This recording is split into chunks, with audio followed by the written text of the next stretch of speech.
네, 여러분 안녕하세요. 영선 갤러리 미술 특강입니다. 저는 영선 갤러리 대표를 맡고 있는 김형진이라고 합니다. 여러분 만나 뵙게 돼서 반갑습니다. 오늘은 우리가 일상생활에서 미술을 활용할 수 있는 노하우에 대해서 한번 알아보도록 하겠습니다. 그래서 부제로 나를 매혹시킨 현대미술의 매력과 미술품의 경제적인 가치는 어떻게 될까 하는 이런 내용에 대해서 여러분과 같이 한번 공부해보는 그런 시간을 갖도록 하겠습니다.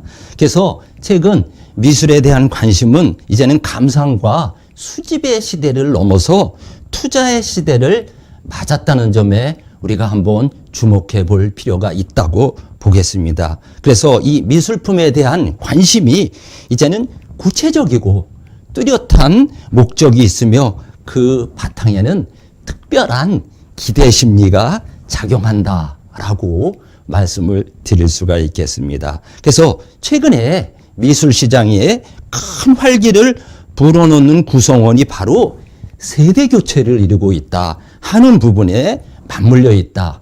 그 주역은 우리가 통상적으로 생각할 때 뭐 50대, 60대, 70대를 생각하지만 최근 미술 시장의 주력은 30대, 그 다음에 40대다. 이렇게 우리가 볼 수가 있겠습니다. 그래서 여러분들 교환에 보시는 바와 같이 이렇게 한 10여 가지를 여러분께 제가 한번 말씀을 드리겠습니다. 첫 번째, 하루에 숨겨진 90분을 찾아라 그랬습니다.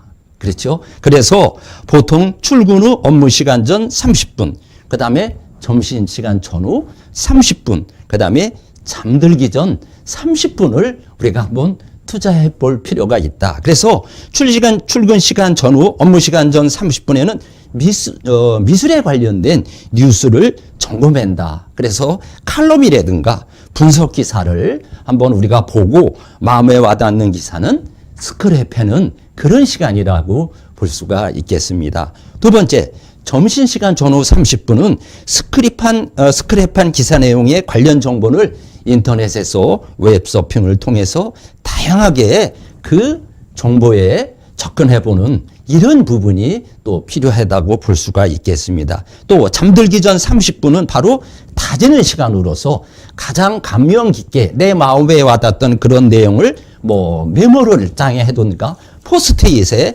메모를 해두면서 여러분들이 관리할 필요성이 있다. 이렇게 말씀을 드릴 수가 있겠습니다. 다음 두 번째, 자신과 가족의 기호를 파악해라고 했습니다. 중요한 그런 내용이라고 볼 수가 있겠습니다. 그래서 나뿐만 아니라 우리 가족과 맞는 그런 그림을 선택할 필요가 있어졌다. 또 가족의 감성 코드를 배려하는 이런 부분도 반드시 필요하다라고 말씀드릴 수 있습니다. 또 구성원 간의 의견에 따라서 세분화되고 전문화되는 포트폴리오를 기대하는 부분이 두 번째, 나와 가족의 기호를 파악하는 그러한 내용이다라고 볼 수가 있겠습니다.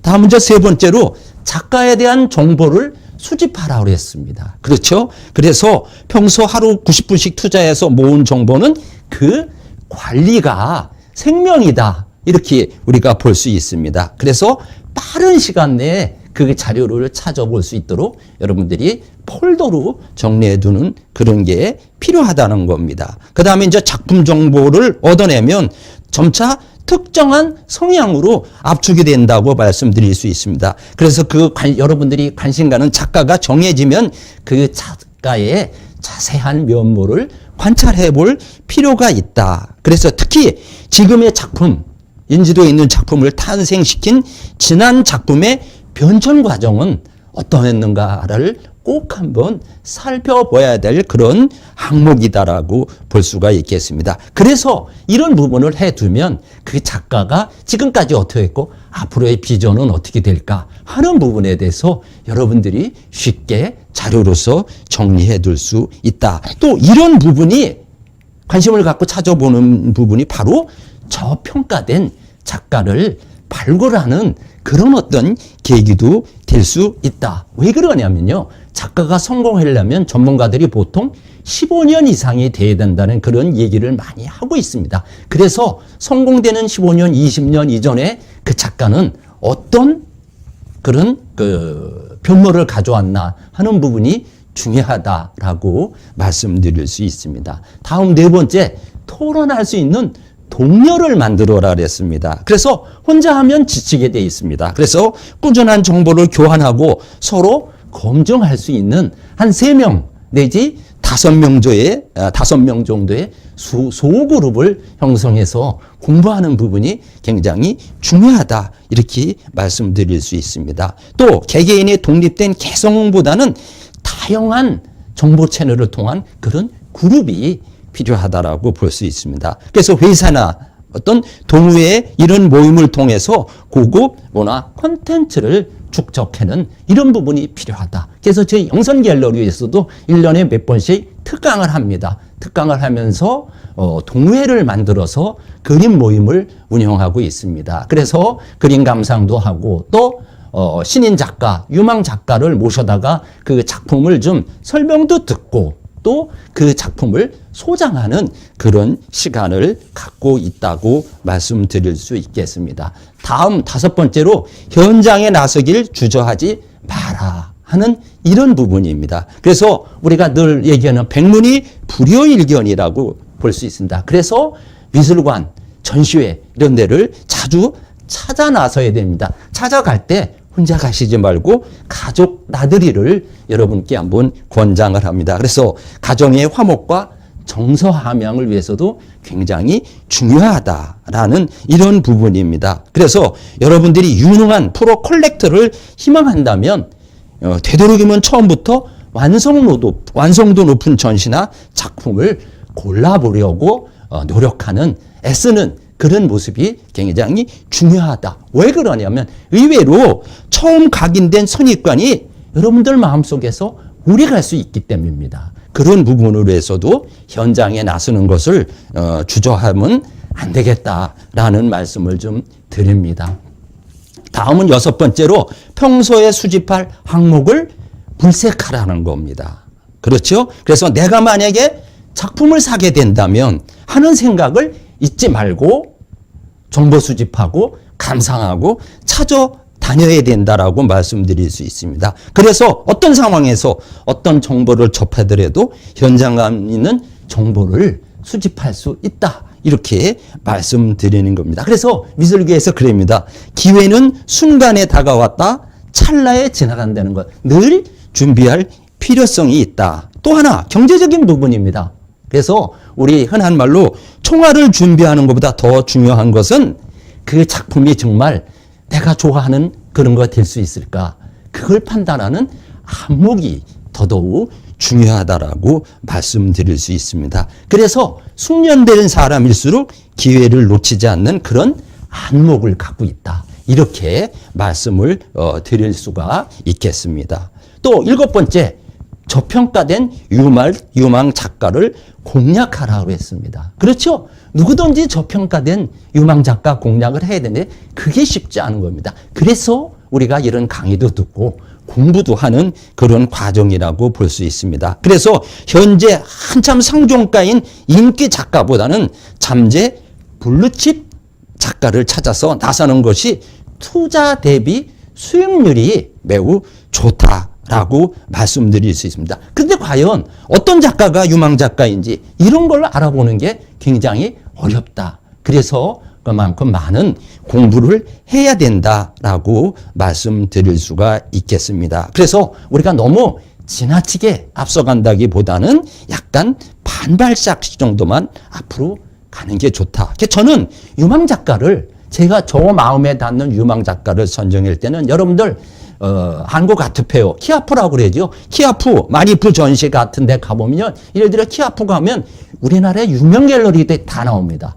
큰 갤러리에 보면 그 전시된 거기 되는 작품이 거의 이름이 있는 사람, 이름만 들어도 금방 알고 금액도 상당한 고가입니다. 그런데 그 유명 갤러리 한쪽 구석에 보면 이름도 없고 뭐 하나 몇백만 원이면 살 수 있는 그런 작품이 있습니다. 그거는 그 유명 갤러리가 아마 키우는 작가라고 생각해요. 저는 그런 그림을 관심을 갖고 좀 마음에 들면 구매하는 그런 경우도 있었습니다. 그래서 저평가된 유망 작가를 공략하라. 그다음 8번째, 취향에 맞는 정보통을 개설하라라는 부분입니다. 이제는 서두에도 말씀드렸지만 이제는 감상, 관망의 시대를 넘어서 어떤 투자의 시대라고 말씀드릴 수 있습니다. 그래서 이런 시행착오를 줄일 수 있도록 조언자의 도움이 반드시 필요하다라고 말씀드릴 수 있습니다. 그래서 어느 한 사람, 한 곳의 갤러리 뭐 이런 데 집중하는 것보다는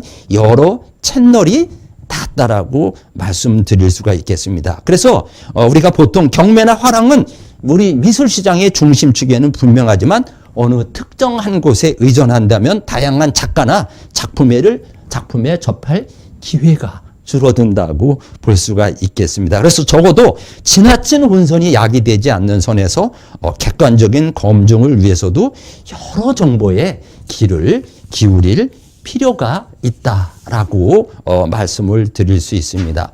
다음 9번째로 현실적인 예산을 점검하라. 중요한 부분입니다. 그렇지요? 그래서 미술품 투자에서 무엇보다 유념할 것은 지출이 큰 규모라는 이런 부분에 있습니다. 그래서 자신의 형편, 여건에 맞게 계획을 짜는 것도 우리가 미술을 감상하는 데에서도 중요하다라고 봅니다. 그래서 보통 투자 목적이라면 전문가들이 이런 얘기를 합니다.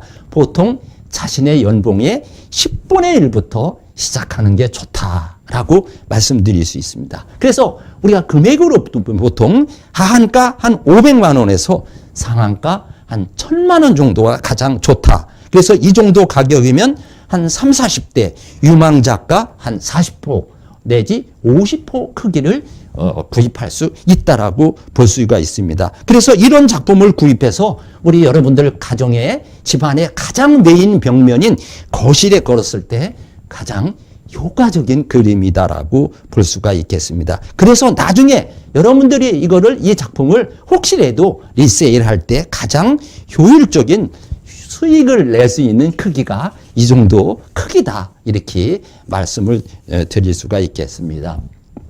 다음은 10번째로 구입하기로 했으면 저질러라 그랬습니다. 그렇죠? 그래서 최상의 성공 투자는 최적의 시기를 놓치지 않는 것부터 시작이 된다고 그랬습니다. 그래서 가장 효율적인 타이밍은 본인이 바로 마음먹는 순간이라고 그랬습니다. 그래서 그림은 귀로 사지 말고 눈으로 사라 그랬습니다. 근데 되게 이 그림을 구매하지 못한 사람은 뭐 상당한 재력이 있더라도 한 점의 그림 구입을 못합니다. 그만큼 또 상식이 지식이 없기 때문에 그럴 수도 있다라고 말씀드릴 수 있습니다. 그래서 이 구입 과정은 공개된 경로 또는 신뢰할 수 있는 그런 갤러리 또 화랑 또 그 사후 AS가 원하는 그런 곳을 통해서 구입하는 게 가장 좋다. 이렇게 말씀드릴 수가 있겠습니다. 그 다음에 구입할 때는 작고 작가는 반드시 진위 감정서를 받아둘 필요성이 있습니다. 또 생존 작가는 작품 구입 확인서, 또 작품 가격, 시가, 감정 확인서 이런 것을 좀 받아둘 필요가 있다. 이렇게 말씀을 드릴 수 있습니다. 그러면 이 감정평가를 하는 기관은 보통 우리나라 한 3군데가 있는데 한국고미술협회, 또 한국미술감정협회, 그 다음에 사단법인 한국화랑협회 감정위원회에서 이런 검증을 해주고 있다라고 볼 수 있습니다. 그래서 그 진위 감정 같은 거, 또 가격 감정 이런 것을 해준다고 볼 수 있습니다. 그래서 저는 여러분들이 혹시 그림을 선물할 때도 그냥 그림만 이렇게 주시지 말고 반드시 그 작가의 작품 확인서, 감정서를 붙여서 선물을 하면 훨씬 격 있는 그런 선물이 될 거라고 생각이 됩니다. 그래서 이런 부분을 감안해서 우리나라 화랑협회에서는 위조 못하는 블록체인 감정평가서를 발행하고 있다라는 이런 부분도 또 여러분께 한번 말씀을 좀 드리겠습니다. 다음으로 이제 11번째, 수집품은 주변에 적극 자랑하라고 그랬습니다. 그래서 우리가 보통 자신이 갖고 있는 것을 남한테 알림으로써 또 객관적인 평가를 받는 그런 계기도 된다라고 말씀드릴 수 있습니다. 그래서 가능하다면 테마가 있는 간소한 지인들을 모셔다가 홈파티를 하는 부분도 좋습니다. 그러면서 내 작품도 알리고 또 그분들이 알고 있는 지식도 얻으면서 같이 그림에 대한 작가에 대한 정보를 공유하는 부분도 굉장히 필요하다. 그래서 이 미술 작품은 귀금속이나 귀중품과는 달리 널리 알리고 공유할수록 값어치가 높아진다. 이렇게 볼 수가 있습니다. 또 이 작품에 대한 어떤 공개념을 증대시키는 것은 나중에 작품이 시장으로 나왔을 때 선호도를 높일 수 있는 그런 방안 중에 하나가 될 수 있다. 이렇게 여러분께 말씀드릴 수 있습니다. 다음은 12번째, 지속적인 전문 모임을 만들어라 그랬습니다. 그래서 이런 중요한 정보를 공유할 수 있는 소규모 전문 모임이 필요하다는 그런 말씀을 드렸습니다. 또 가능하다면 이런 모임을 통해서 전문가를 초청해서, 그렇죠? 그 작가를 초청해서 어떤 현장의 고급 정보를 공유하는 이런 부분도 굉장히 중요하다라고 말씀드릴 수 있겠습니다. 그래서 아무리 초보라도 지속적인 노력을 하면 충분한 프로가 될 수 있다. 이렇게 말씀드릴 수 있습니다. 저도 사실은 좀 딱딱한 행정학만 40년 했습니다. 그래서 저도 한 5, 6년 전부터 그림에 관심을 갖고 공부하고 특강 많이 찾아다니고 전시회 많이 찾아다니고 그러니까 이제 그 손철주 작가가 얘기했듯이 그림 아는 만큼 보인다 그래서 이제는 뭐 요만큼 그림이 보이기 시작한다. 이렇게 말씀드릴 수 있습니다. 그래서 항상 이 미술 시장은 유동적이어서 좀 여러분들이 이 정보 수집 관리에 게을리하지 않고 지속적으로 준비하는 이런 부분이 굉장히 필요하다라고 말씀드릴 수 있겠습니다. 그래서 그림에 관심 있는 분들은 저희 영선 갤러리에서 특강도 많이 하고 갤러리 그 작가를 초청해서 이렇게 동호회 모임도 활발하게 하고 있습니다. 관심 있는 분은 또 연락해 주셔도 좋겠습니다.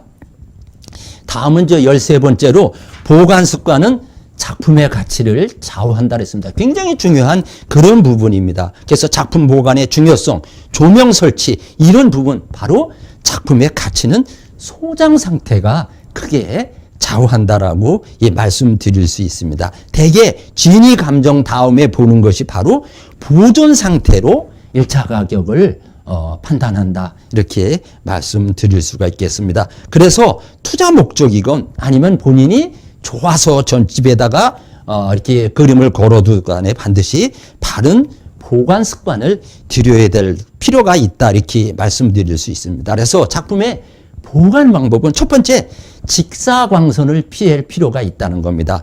여러분들 그 거실에 그 메인 벽면에 그림을 걸어두라고 좀 전에 말씀을 드렸는데 가장 중요한 건 직사광선이 들어오는지 않는 곳에다 잘 걸어둘 필요성이 있다. 왜냐하면 햇빛에 이 장시간 노출되면 빨리 그림이 퇴색하고 또 종이의 산화 속도가 빨라진다고 합니다. 그래서 이 직사광선과 두 번째는 습도 이런 부분도 중요합니다. 그래서 최적의 온도는 18 플러스 마이너스 2도씨 정도가 좋고 습도는 50 플러스 마이너스 5% 정도를 유지하는 게 좋은데 요즘 아파트 같은 데서 거실에 두면 햇빛만 들어오는 건 방지하면 이 정도 충족이 조건이 돼서 그림을 걸기에는 최적의 조건이다. 이렇게 말씀을 드릴 수 있습니다. 다음 14번째, 현대미술은 소장가와 컬렉터가 중요해졌다라고 볼 수가 있겠습니다. 그렇죠.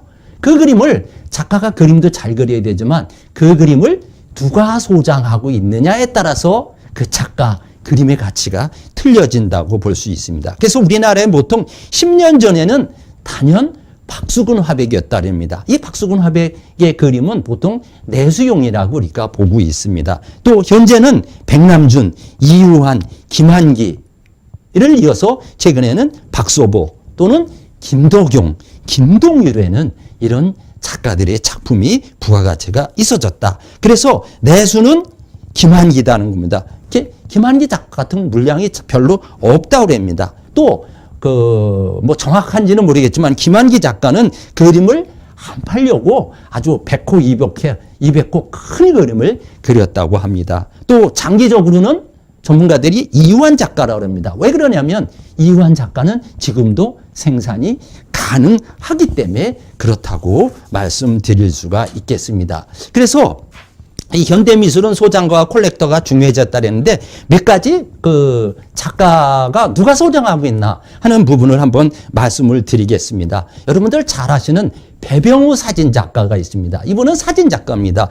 소나무 시리즈, 특히 그 중에서 뭐 경주 소나무 이런 것은 영국의 엘튼 존이 2005년에 구입했습니다. 그래서 이 배병우의 이 소나무 시리즈를 보고 나를 위한 작품이다라고 그런 얘기를 하면서 구입을 했다랍니다. 2005년 당시에 2,800만 원에 구입했는데 지금은 7천만 원 정도가 넘는다고 합니다. 그래서 이 배병우 사진 작가의 그림, 그 다음에 이현정 작가입니다. 이것은 2009년 스위스 바젤에서 여러분들 잘 아시는 브래드 피트가 구입을 했습니다. 그래서 인지도를 높였고 그 다음에 이 최영욱 작가가 있습니다. 빌 게이츠가 다랑아리를 3점을 구입했다고 합니다. 그래서 이만큼 빌 게이츠가 선택한 다랑아리 작가는 누구냐? 최영욱이다. 이렇게 말씀을 드립니다. 그 다음에 또 이남 작가는 바로 중국의 후진타오 주석 부인이 그림을 소장하고 있다고 하고 있습니다. 그 다음에 저는 우리 영선갤러리에서는 홍일화 작가의 그림을 제가 많이 소장하고 있습니다. 그래서 이 홍일화 작가는 그 세계적인 3대 투자가의 하나는 짐 노조스가 갖고 있습니다. 또 반고흐 증손자가 갖고 있고 또 시노트랜스 대표가 갖고 있고 국내의 유명한 저명인사들이 작품을 많이 소장하고 있습니다. 그 다음에 최근에 영선갤러리에서는 그 서수영 작가 그림을 제가 많이 수집을 하고 있습니다. 이 국립현대미술관, 민속촌미술관, 또 고운미술관 등에 전시가 되고 있는데 이 서수영 작가는 금박을 주 재료에서 우리나라 황실의 문화와 품위를 채색화 기법으로 표현한 그런 작가라고 말씀드릴 수 있습니다. 그래서 한국적인 것을 현대적 관점에서 재해석해서 동양적인 그런 미감을 보이고 있다. 그래서 이 서수영 작가 중에 다랑아리 매화를 품다라는 이런 작품을 제가 좋아하고 있는 그런 작품이다라고 말씀을 드릴 수 있겠습니다. 이제 마지막으로 작품의 경제적인 가치를 고려하는 방안은 무엇이 있을까? 그래서 한 5가지를 봅니다. 첫째, 국제적인 미술시장의 흐름에 주목할 필요가 있죠. 그렇죠? 국제적으로 미술시장, 국내외적으로 어떻게 변화를 가져오느냐 하는 이런 부분에 대해서 우리가 한번 주목할 필요가 있고 작품의 희소 가치를 고려할 필요도 있다는 겁니다. 그렇죠? 생산량이 적을수록 희소 가치는 높다. 이렇게 말씀드릴 수 있고 테마나 또 시즌별로 작품량이 양이 다르다. 그 중에서도 대표성을 띠는 작품을 구입하는데 여러분들이 치중할 필요성이 있어졌다 하는 얘기입니다.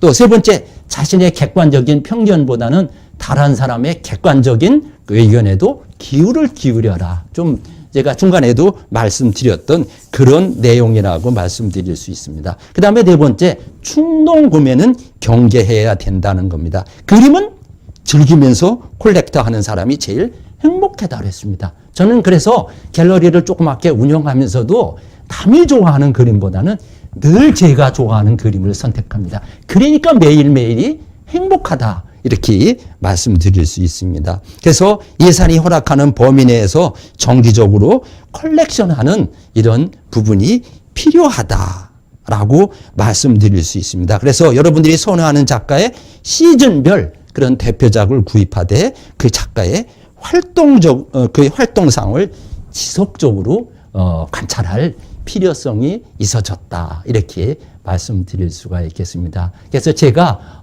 우리가 미술을 접해는 여러 가지를 한번 이렇게 여러분께 설명을 해드렸는데 이 강의를 좀 들으시고 여러분들이 공부를 하시면서 여러분들이 작품을 선택하고 작가를 선택하는 그런 안목이 넓어졌으면 하는 그런 바람으로 이 강의를 시작했던 겁니다. 그래서 이런 부분을 말씀드리고 영선갤러리 미술 특강을 마치도록 하겠습니다. 여러분 감사합니다.